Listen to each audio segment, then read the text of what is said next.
हमारा दुआ है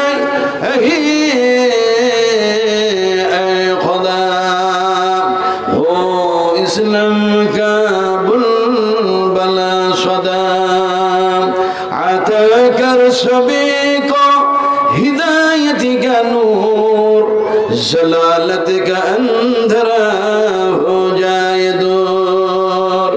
या रब अगर तू करम करे ओ बाद ज़बा को जो दिल पर शर करे तक़ब्बल मिन्ना इन्नका अंतस समीउल अलीम व तुब अलैना इन्नका अंतत तव्वाबुर रहीम। सुब्हान रब्बिका रब्बिल इज़्ज़ति अम्मा यसिफून व सलामुन अलल मुरसलीन वल्हम्दुलिल्लाहि रब्बिल आलमीन। मशाइख़ इज़ाम, उलमाए इकराम, हज़रात, सम्मानित আজকার জলসার সভাপতি মহাশয়, সামনে বসে থাকা শিক্ষিত জ্ঞানীগণী বুদ্ধিজীবী ইসলাম দরদি ভাতৃবৃন্দবর, পর্দার আড়ালের মা ও বোনেরা, সকলকেই জানাচ্ছি আমার আন্তরিক শুভেচ্ছা, ভালোবাসা, অভিনন্দন। যার জমিনে বসে আছি এই কথাটা কি ঠিক? আমরা বসে আছি এই কথা ঠিক? কথা বলে না মানুষ? সত্য কথা বলতে ভয় কিসে? বলুন না, বসে আছি কি? মিথ্যা কথা। বসে নাই। আল্লাহ সুবহানাহু ওয়া তাআলা আমাদেরকে বসে থাকার তৌফিক দান করেছেন, তাই বসে থাকতে পেরেছি। ঠিক না বল? ঠিক না? তাহলে পারে যে আল্লাহ পাক যদি এই জমিনটারে ধসায়া দিতেন ভূমিকম্প দিয়ে, আমরা কি বসে থাকতে পারতাম? এ দাদাগিরি চলতো না। বসে আছি দেখো, কথা বলছেন কি? এখন ব্যাপারটাই হচ্ছে যে আল্লাহ পাক আমাদেরকে বসে থাকার তৌফিক দান করেছেন, ফলে সেই আল্লাহকে খুশি করার জন্য একটু জোরে বলুন না আলহামদুলিল্লাহ। আলহামদুলিল্লাহ। তারপরে পরে আমাদের নবী, বিশ্ব নবী রাহমাতুল্লাহ আলামিন জনাবে মুহাম্মদ রাসূলুল্লাহ সাল্লাল্লাহু আলাইহি সাল্লামের প্রতি অসংখ্য অগণিত দরুদ ও সালাম অবতীর্ণ হয়ে যাক। সকলে বলুন আল্লাহুম্মা আমিন।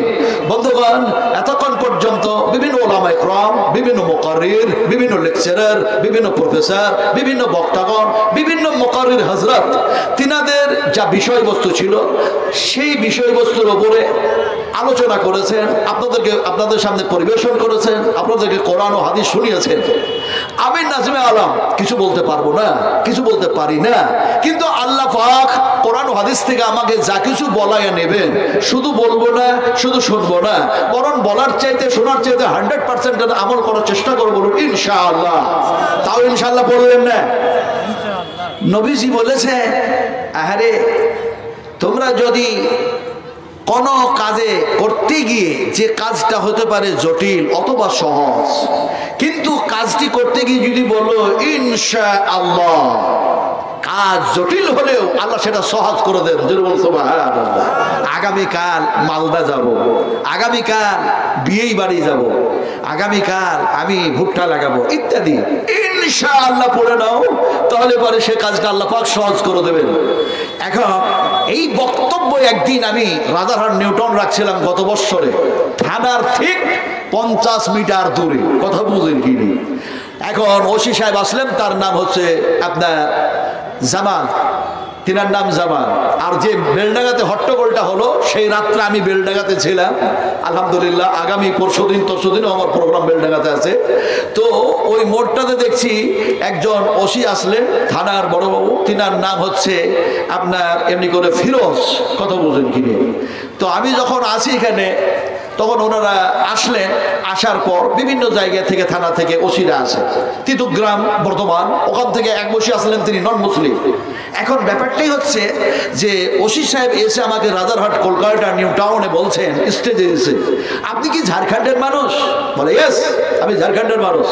আগে কিন্তু ঝাড়খণ্ড ছিল না, সেটা ছিল বিহার। উনি বলছেন বিহার তো ছিল, ডিভাইড হলো, এখন আপনাদের মুখ্যমন্ত্রীর নাম কি? বলে হেমন্ত সোরেন। এর আগে ছিল বাবুলাল মারান্ডি, অর্জুন মুন্ডা, মধু কোরা। ও দেখে নিল যে আরো অভাব নাই এর কাছে সঠিক উত্তর পাওয়া যাবে।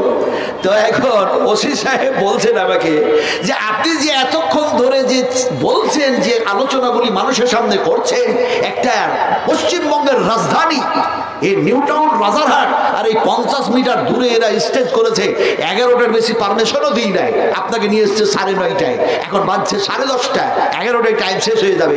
কিন্তু এতক্ষণ ধরে আলোচনা করছেন, আমরা একটিও থানাতে কাজ করতে পারি নাই। বারবার আমার কণ্ঠস্বর আর আপনার গলার কণ্ঠস্বরের সাথে সাথে কথাগুলি আমার কানগুলি ওই দিকে চলে যাচ্ছিল। আমি বলে এখন আসলেন কেন? উনি বলছেন আসলাম, আপনি বলেছেন জটিল আর কঠিন কাজটা সহজ করে দেয় আল্লাহ ইনশাআল্লাহ পড়লে। তো আমাদের সবচেয়ে জটিল আর কঠিন কাজ হচ্ছে আসামি ধরা। এইটা কি ইনশাআল্লাহ পড়লে থানাতে বসে বসে আসামি ধরা কি সহজ হবে? ওয়াল্লাহি মিথ্যা কথা বলেন না, সত্য কথা বলছে।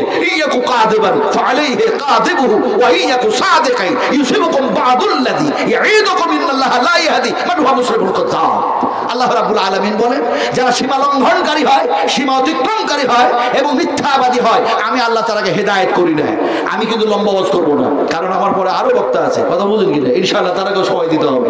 এখন বলতেছিলামটা কি, যে ওসি সাহেবকে বললেন যে ইনশাআল্লাহ যদি পড়েন তাহলে থানাতে বসে বসে আপনি আসামি ধরতে পারবেন, আল্লাহ সহজ করে দেবেন।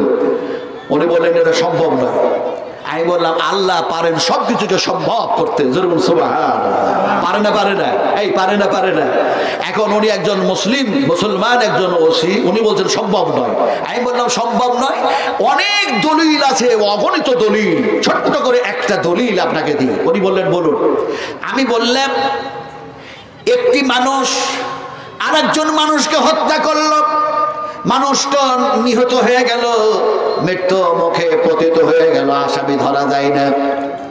জনগণগুলি ওই মৃত্যু মানুষের বংশের মানুষগুলি চলে গেল, যেন দেখা যায় এমন একজন দেখা যায় পয়গম্বরের কাছে, যার নাম ছিল হযরতে মূসা আলাইহিস সালাতু সালাম।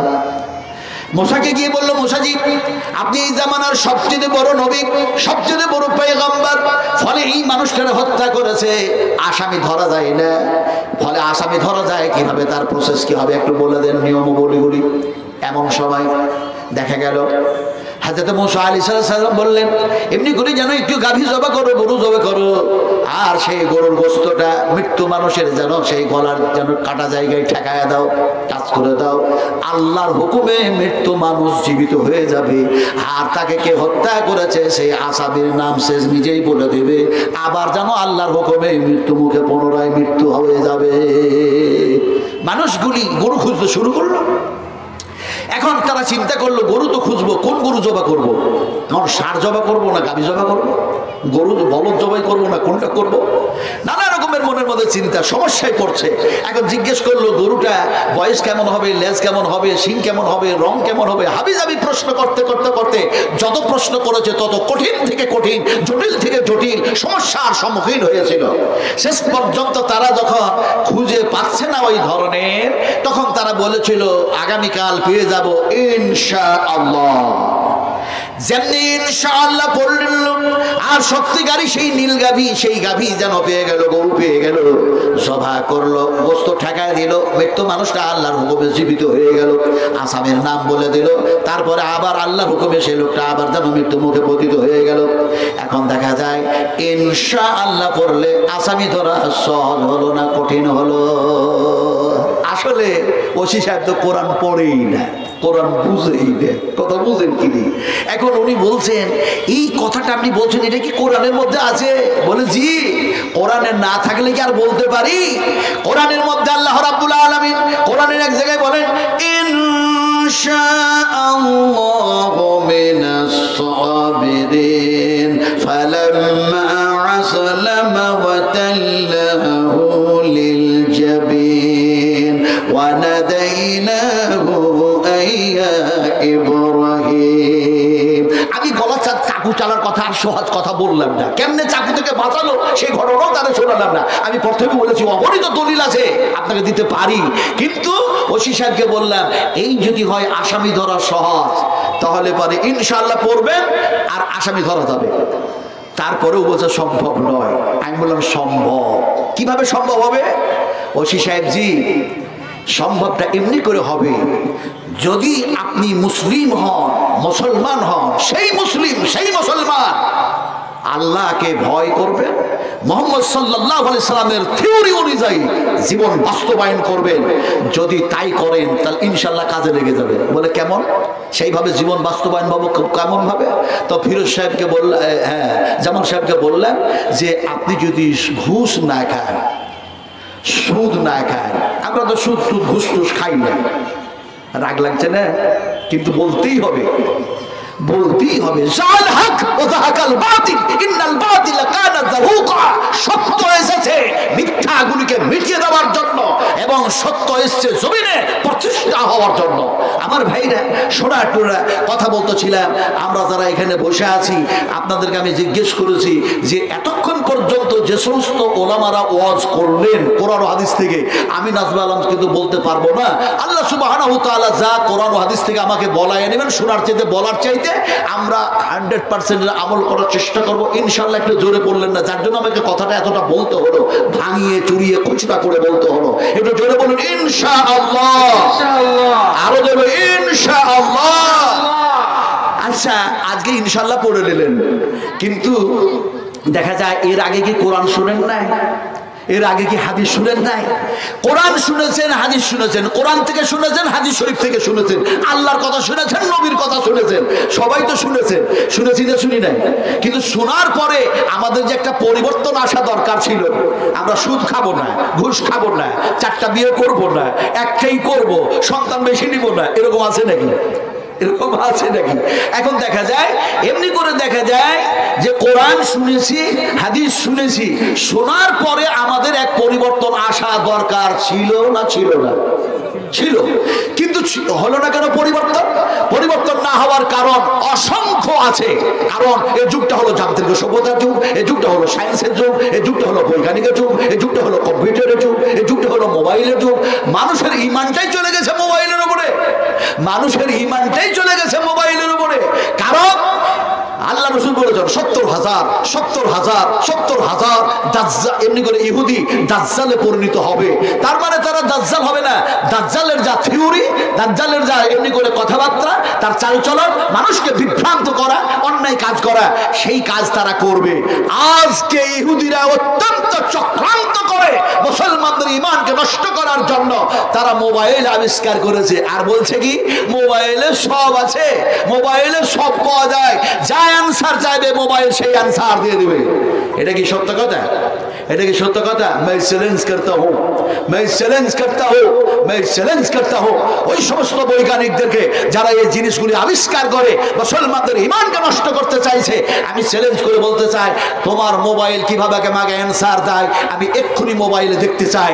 আমি নাজমা আলম কিয়ামতের মাঠে আল্লাহ পাক আমার ডান হাতে আমলনামা দিবে না বাম হাতে আমলনামা দিবে, আমি এক্ষুনি দেখতে চাই। মোবাইল দেখাতে পারবে? কথা বলে নাই মানুষ, এত জোরে কথা বলুন পারবে? যেহেতু পারবে না সেহেতু এই মোবাইলে সব আছে, এই শব্দের উপরে কথার উপরে ঈমান এক জাররাও আমার নাই, থাকবেও না কিয়ামত পর্যন্ত। ঈমান থাকবে কিসের উপরে? আল্লাহ পাক বলছেন ওয়াতিবিয়ানাল লিকুল্লি শাই।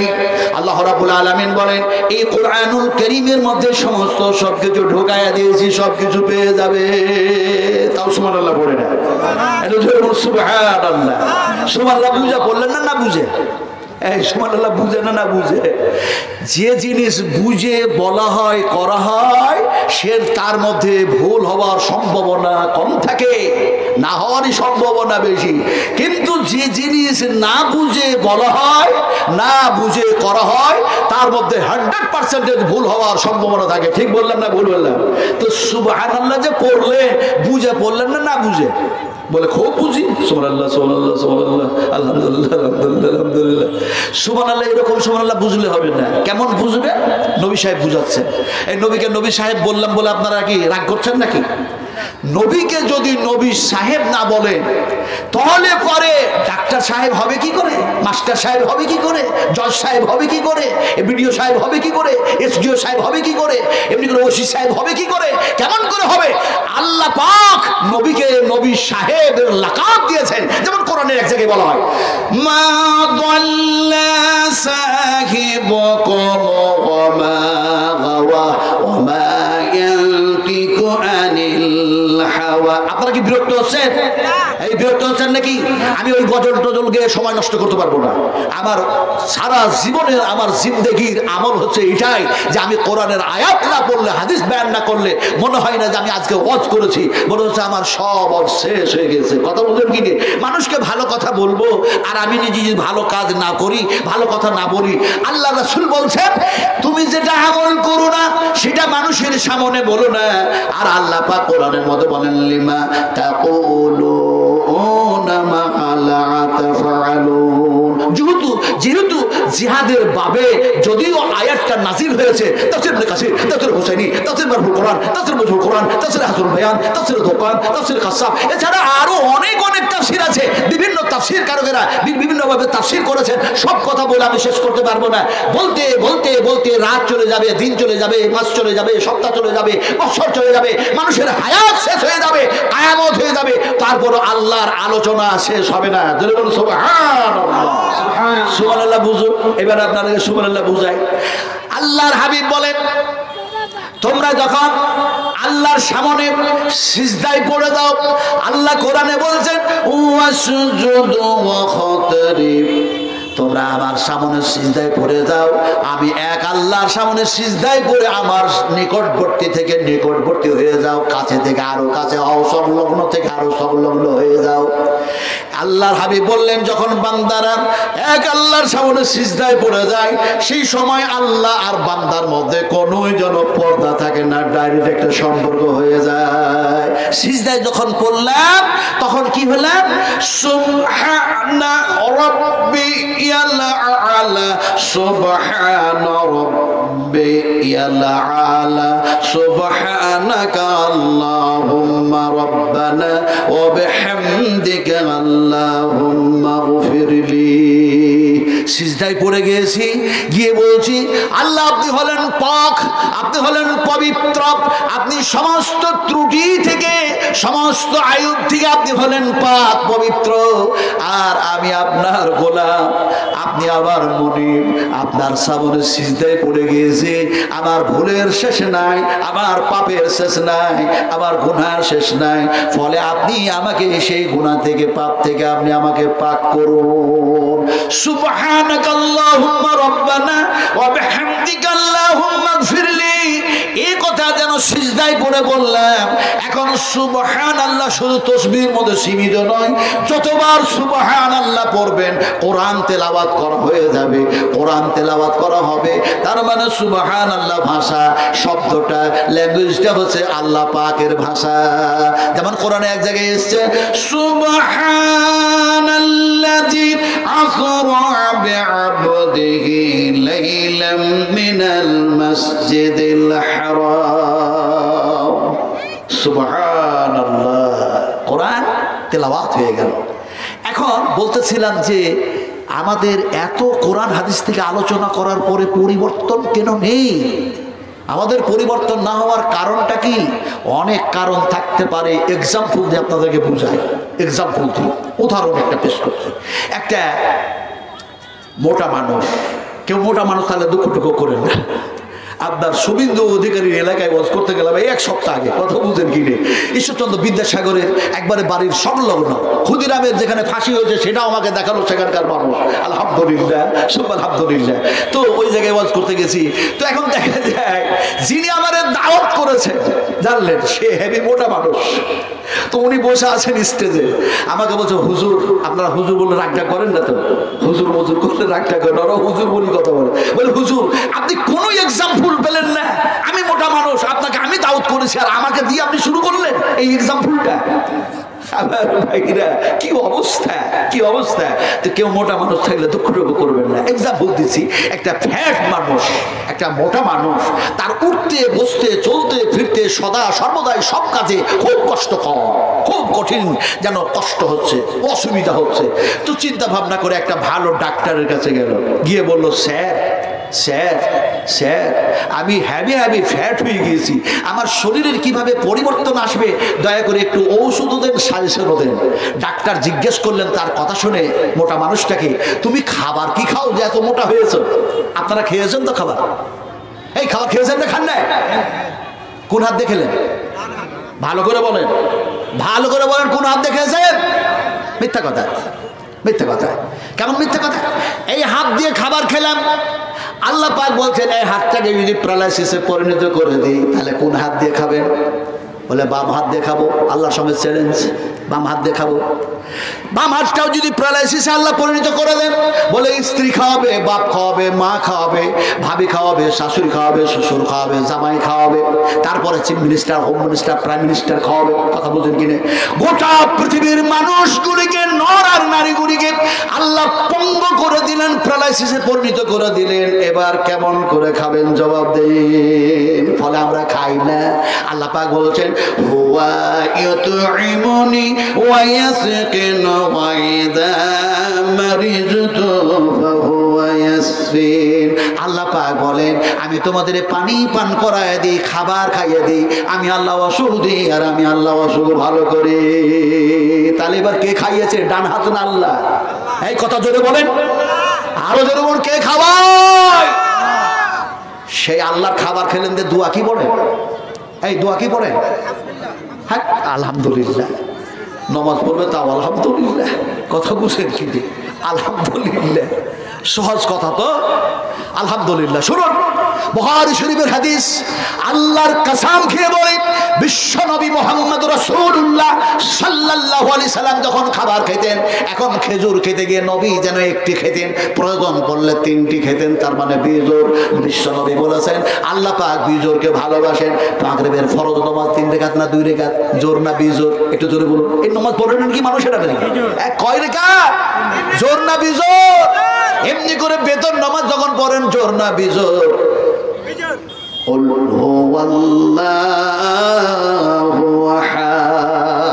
আল্লাহ পাক তিনি হচ্ছেন একজন। আমি বিস্তারিত লম্বা করতে পারবো না। কথা বলতেছিলেন যে খাবার খেলেন রাসূল করিম সাল্লাল্লাহু আলাইহি ওয়াসাল্লাম 3টি খেজুর। দোয়া পড়লেন কি? আপনারা বললেন কি দোয়া? আলহামদুলিল্লাহ। অনেকে বলে আলহামদুলিল্লাহিল্লাযী আত'আমানি ওয়া সাকানি ওয়া জাআলানি মিনাল মুসলিমিন। অনেকে আরো অনেক কিছু বলে। বিশ্বনবী খাবার খেলেন, যে খাবার খাওয়ার পরে দোয়াটা পড়লেন, সেই দোয়াটা ইমাম বুখারী রাহমাতুল্লাহ আলাইহি বুখারী শরীফের মধ্যে কোট করে দিলেন। সেগুলি মাদ্রাসাতে পড়ানো হয়। যেহেতু আমি একজন মাদ্রাসার খাদেম, বিশ্বাস করুন আমার ভাইরা, আলহামদুলিল্লাহ সুম্মা আলহামদুলিল্লাহ, শুধু মাদ্রাসার শিক্ষক আর স্টাফ হিসেবে নয়, মাদ্রাসা তো দেখা যায় এমনি করে সভাপতিও বানায় দিয়েছে। এখন এই কথা বলে আমার ওজন বানাতে চাইছি না, আর আপনার প্রতি বছর দাওয়াত করবেন সেটাও মানছি না। কথা বলছেন কিনে? শুধু এতটুকু বলতে চাই, এখন নবী সাহেব যেন দোয়া পড়লেন, সে দোয়া ইমাম বুখারী রাহমাতুল্লাহ আলাইহি বুখারী শরীফের মধ্যে নিয়ে আসলেন।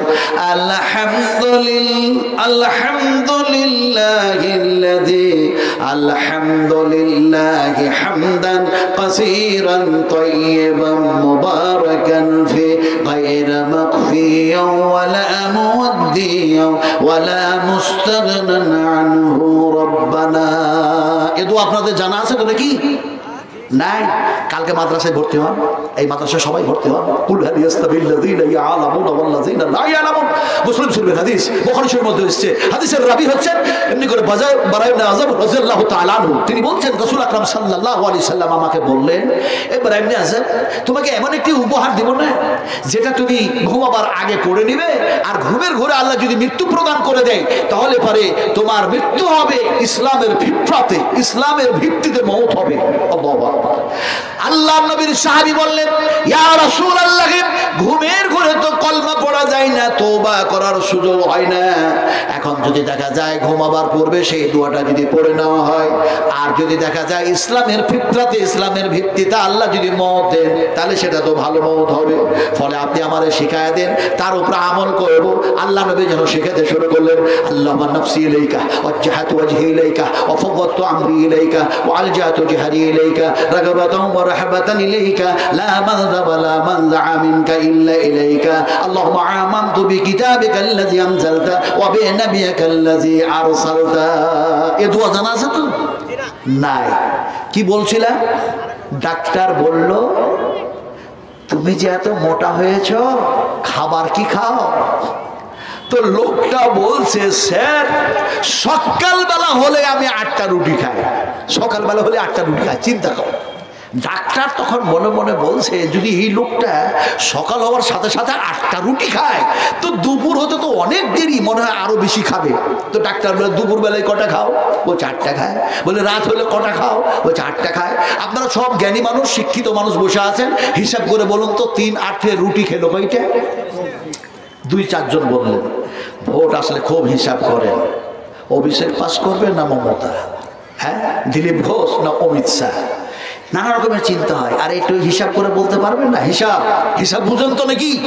হিসাব বুঝেন না? বুঝেন না?